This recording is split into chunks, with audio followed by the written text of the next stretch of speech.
जिस शहर में तुलसी रहती है, वहीं पर अविरत की जिंदगी का सबसे बड़ा सच उसके सामने आने वाला है। अचानक सामने अपनी माँ तुलसी को देखकर अविरत कुछ पल के लिए सन्न रह जाएगा। उसकी आंखों में यकीन और हैरानी एक साथ दिखाई देगी।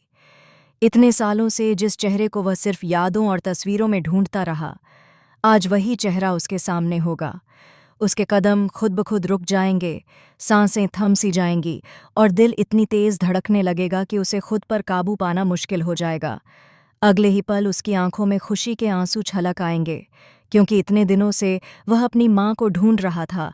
हर गली, हर शहर छान चुका था, लेकिन हर बार निराशा ही हाथ लगी थी।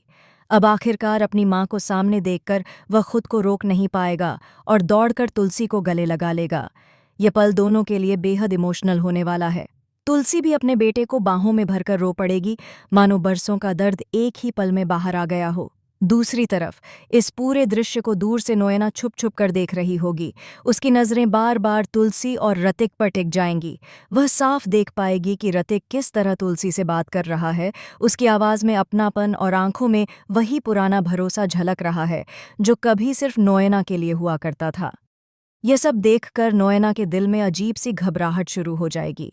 उसे महसूस होने लगेगा कि तुलसी का इस तरह अचानक वापस आना उसकी बनाई हुई पूरी दुनिया को हिला सकता है। धीरे धीरे उसके अंदर इनसिक्योरिटी बढ़ती जाएगी। उसे डर सताने लगेगा कि अब रतिक फिर से वही पुरानी बातें दोहराएगा, वही पुराने रिश्तों की ओर लौटने की जिद करेगा। नोएना के मन में एक के बाद एक सवाल उठने लगेंगे। क्या तुलसी के आ जाने से रतिक फिर से मुंबई जाने की बात करेगा? क्या वह यह कहेगा कि अब उसे पूरे परिवार के साथ रहना चाहिए? क्या उसकी सारी प्लानिंग, सारी चालें अब बेकार हो जाएंगी? इन ख्यालों के साथ ही नोएना के चेहरे पर गिल्ट भी साफ झलकने लगेगा। वह खुद से पूछने लगेगी कि आखिर रतिक को यह सब सोचने की जरूरत ही क्यों पड़ी? क्या उसने कहीं न कहीं कोई ऐसी गलती कर दी जिसकी वजह से आज हालात उसके हाथ से निकलते जा रहे हैं? उधर कहानी अंबा की कुटिया की तरफ मुड़ती है, जहां इस वक्त तुलसी रह रही है। ये कुटिया तुलसी के लिए सिर्फ रहने की जगह नहीं, बल्कि उसकी नई जिंदगी की पहचान बन चुकी है। यहाँ उसने खुद को दोबारा जोड़ा है, अपने टूटे हुए सपनों को समेटा है और एक नई दुनिया बसाई है। तभी वहां रतिक पहुंच जाता है। तुलसी उसे देखकर चौंक जाती है, लेकिन उसके चेहरे पर कोई नाराजगी नहीं होती, सिर्फ एक थकी हुई मुस्कान होती है। रतिक बिना देर किए अपनी माँ से कह देता है कि अब उन्हें यहाँ नहीं रहना चाहिए। वह कहता है कि उनका असली घर अभी भी मुंबई में है, जहाँ पूरा परिवार बिखरा हुआ है और उन्हें फिर से एक साथ होने की जरूरत है। रतिक की आवाज में दर्द साफ सुनाई देता है। वह अपनी माँ से बार बार कहता है कि घर अब घर जैसा नहीं रहा। हर दिन वहाँ तनाव, लड़ाई और साजिशों का माहौल बना रहता है। वह अपनी मम्मा से काफी जिद करने लगता है, मानो आज अगर उसने तुलसी को मना लिया तो सब कुछ ठीक हो जाएगा। लेकिन तुलसी बेहद शांत स्वर में जवाब देती है। वह कहती है कि कई साल पहले वह अपने उस संसार को तोड़कर यहाँ आ चुकी है।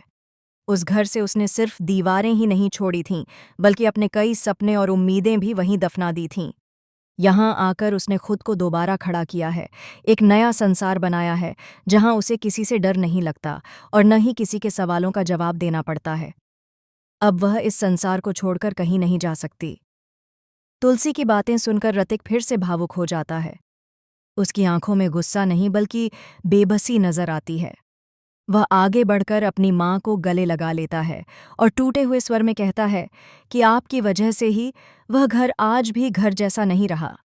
वह जगह अब एक युद्ध की धर्मशाला बन चुकी है, जहाँ हर कोई अपनी अपनी चाल चल रहा है और जिसे जो मन करता है वही करता है। वह कहता है कि आपके बिना वह घर पूरी तरह से अधूरा है। वहाँ सिर्फ नाम का रिश्ता बचा है, भावनाएं कब की खत्म हो चुकी हैं।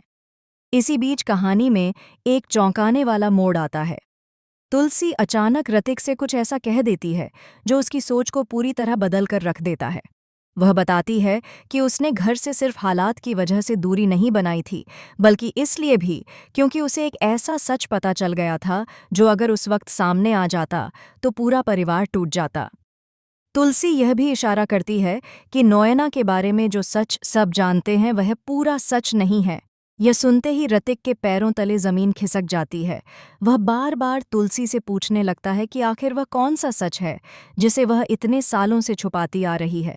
तुलसी बस इतना कहती है कि सही वक्त आने पर सब सामने आ जाएगा, और तब शायद ऋतिक खुद तय करेगा कि उसे किसके साथ और कहाँ रहना है। यह बात सुनकर ऋतिक पूरी तरह उलझ जाता है।